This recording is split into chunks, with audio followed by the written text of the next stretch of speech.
Vou falar aqui das coisas que me chamaram a atenção no discurso do Trump, né?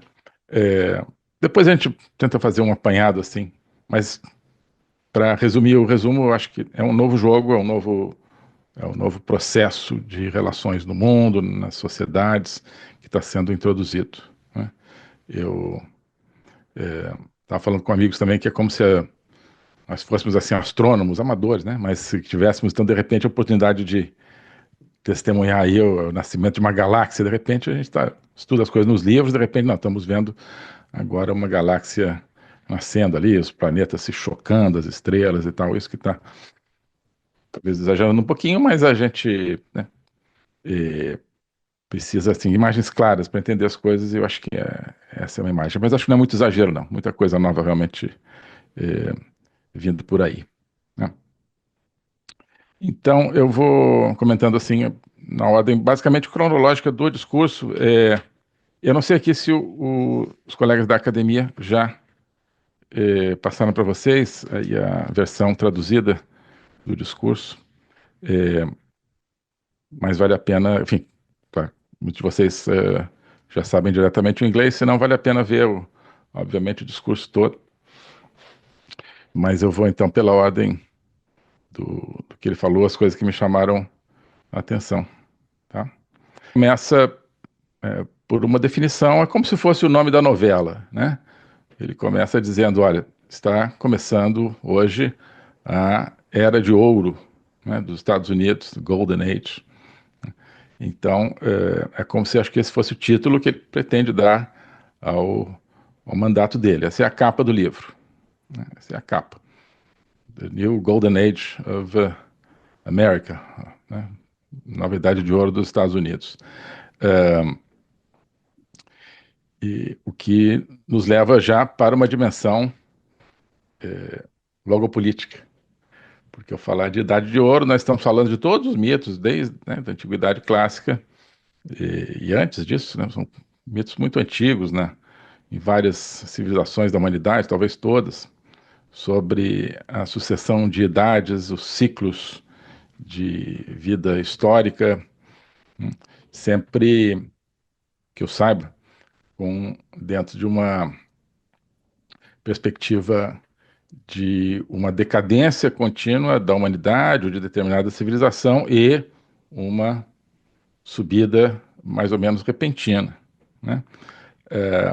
Eu não conheço nenhum mito que seja assim progressista, no sentido, olha, teve uma idade ruim, depois uma idade um pouco menos ruim, depois uma idade razoável, depois uma idade assim que quebrava o galho, até chegar na idade de ouro. Não, né? Algo no ser humano faz com que a gente expresse a nossa experiência de humanidade, né, de espécie humana, de uma maneira diferente, né? Começando, no máximo, na Idade de Ouro, no paraíso, se você quiser, e decaindo. Bom, a caída do paraíso foi repentina, mas nesses mitos, né, caindo então gradualmente para uma idade de prata, para uma idade, né, de bronze e uma idade de ferro. Ou, né, no Kali Yuga, que nós já falamos aqui, também quatro idades, uma de ouro, depois, né, uma razoável, uma ruim e uma péssima. E quase sempre com a ideia de que a idade de ouro vai voltar subitamente, como uma espécie de relâmpago apocalíptico, digamos assim, né? Na própria visão cristã ou bíblica, a gente não vai galgar de volta ao paraíso, né, degrau por degrau, né? Tem um apocalipse, né? Aquela bagunça, e depois, né, a Nova Jerusalém, né, que seria também uma imagem de uma nova idade de ouro, de uma volta ao paraíso, de repente, né? E saindo do fundo das trevas, digamos, para essa nova idade de ouro. Então, decadência, decadência, decadência, e de repente, pá, melhorou. De repente. E o Trump, obviamente, faz referência a isso, né? Conscientemente ou não. Quem fala de idade de ouro está falando, queira ou não, de todos esses mitos e da percepção de que estamos vivendo uma idade de ferro, ou uma Kali Yuga, uma idade das trevas, e que, né, a chegada a uma idade de ouro ela é repentina, ela é um relâmpago. Hum? É, ela se dá num momento. Então, veja, ele não está dizendo, nós vamos construir aos poucos, com a ajuda de todos, né, e com muita dedicação, muita prudência e pragmatismo, vamos construir aqui uma idade melhorzinha, né? Não, assim, pá, está começando a idade de ouro. Então, é uma quebra, né? É uma quebra no tempo, é uma quebra no tempo histórico, né? E uma quebra no tempo mítico, quando ele diz, começa agora uma nova idade de ouro. Né? É, bem, é, ele, o primeiro conceito que ele coloca é America First, né? Os Estados Unidos primeiro. É, não vamos discutir aqui por que os americanos chamam o seu próprio país de América, né? É, coisa que ofende a muita gente, porque a América é todo o continente e tal. Para eles isso são as Américas, mas, enfim. Inclusive, né, já um parênteses aqui, um dos atos executivos, um dos decretos dele já assinado é mudar o nome do Golfo do México para Golfo da América, Gulf of America. Para os americanos, né, isso significa, né, o que a gente entenderia como Golfo dos Estados Unidos. Né?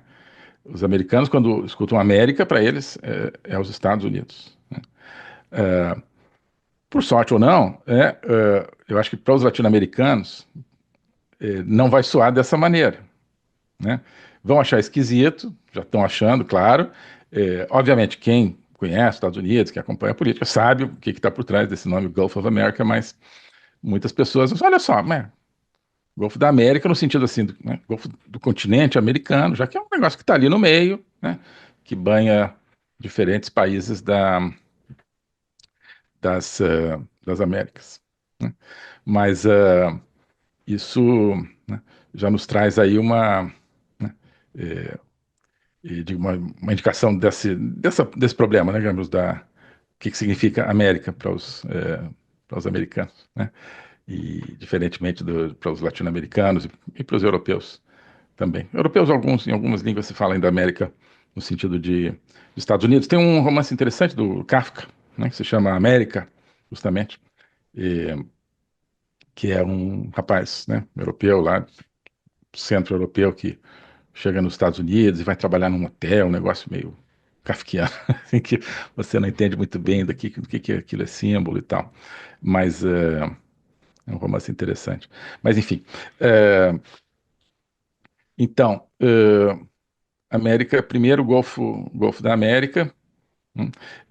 Isso também, quer dizer, já estou adiantando aqui a questão do Golfo da América, mas isso tem a ver com, digamos assim, um elemento dessa visão que o Trump traz, que é o elemento territorial. Ele volta a pensar o tema do território, né? Não apenas, né? Ele volta a pensar o tema da guerra cultural e tudo isso, mas ele volta a pensar também em termos de poder, em termos de território. Né? Isso já ficou claro na intenção de comprar a Groenlândia, que é sério, na intenção de retomar o controle do Canal do Panamá, também é sério. Né? Existe toda aquela questão, o Canadá se tornar Estado americano, aí eu acho que não é a sério no sentido de que não é realmente um propósito. Acho que ele realmente quer comprar a Groenlândia. E realmente quer retomar o Canal do Panamá. Canadá, não.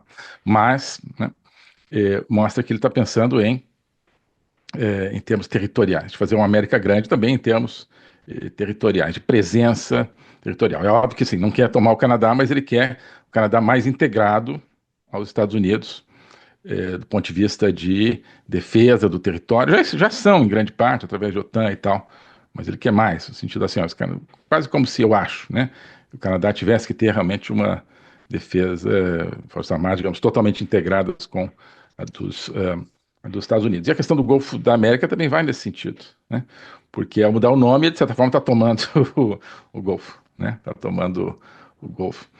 Por que chama Golfo do México, esse Golfo que é tão importante para nós?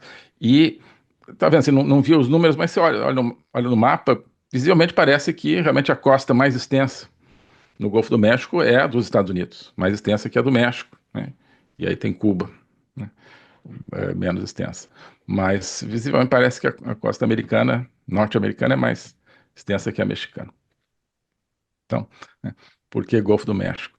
É, ora, né, é um sinal de que ele, né, pensa numa projeção realmente geográfica, territorial dos Estados Unidos. Aliás, num certo momento, eu não sei se foi exatamente nesse,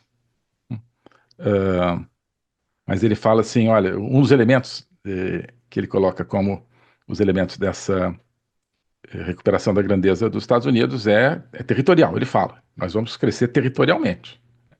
As pessoas prestaram muita atenção nisso. Então é porque ele quer realmente território, né?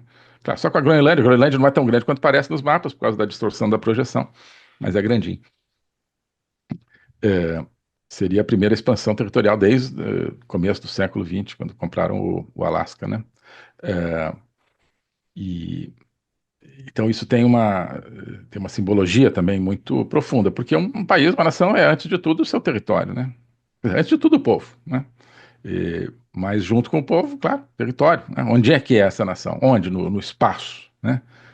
No espaço-tempo. Onde que ela fica? Ah, fica aqui. Então ela vai crescer. Então ele quer que os Estados Unidos cresçam também territorialmente, né? Territorialmente.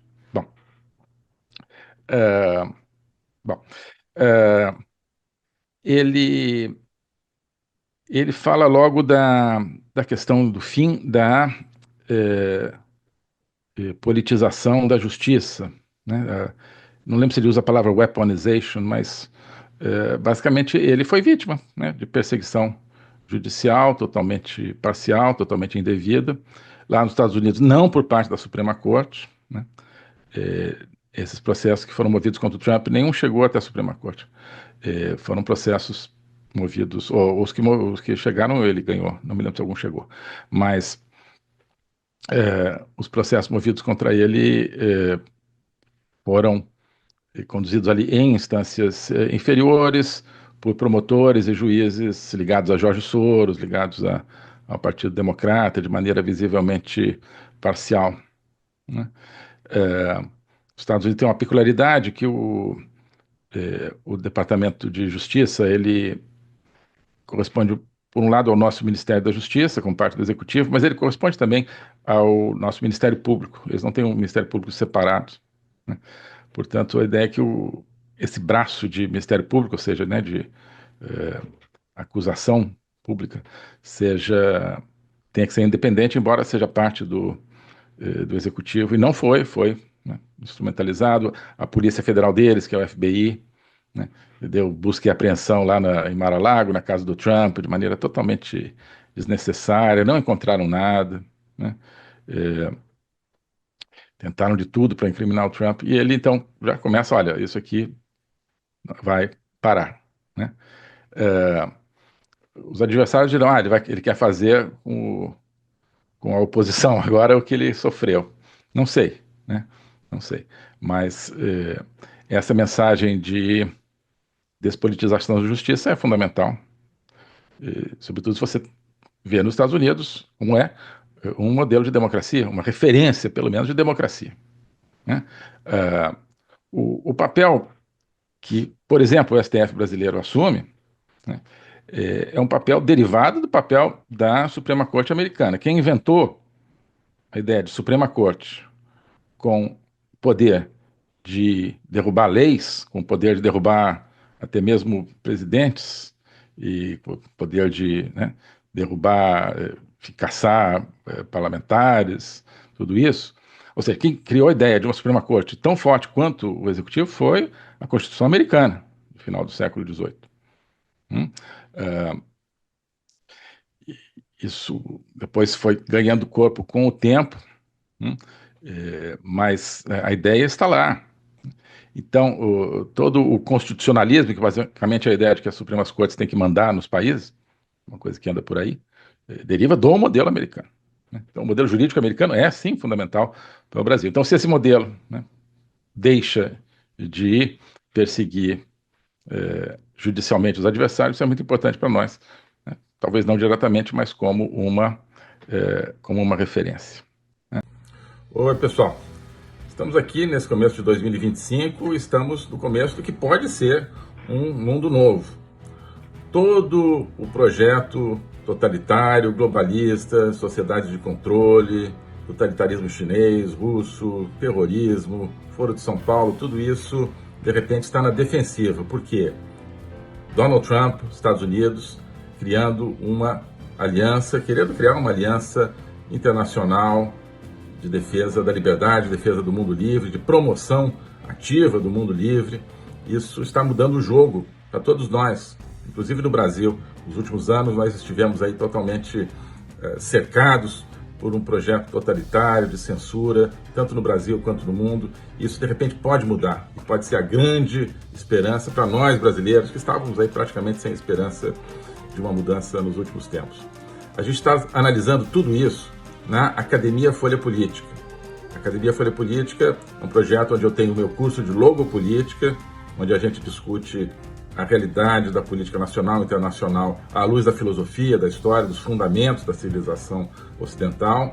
Lá eu tenho também a Agenda Liberdade, que é um formato totalmente inovador aí, de conversa direta entre os integrantes da academia e eu próprio, né? Não é apenas assim um chat, é uma interação direta através de Zoom. Isso é um projeto novo que a gente tem e estamos lançando várias outras iniciativas, tudo isso dentro da Academia Folha Política. E você tem acesso agora, se quiser entrar neste momento na Academia Folha Política, a uma promoção especial.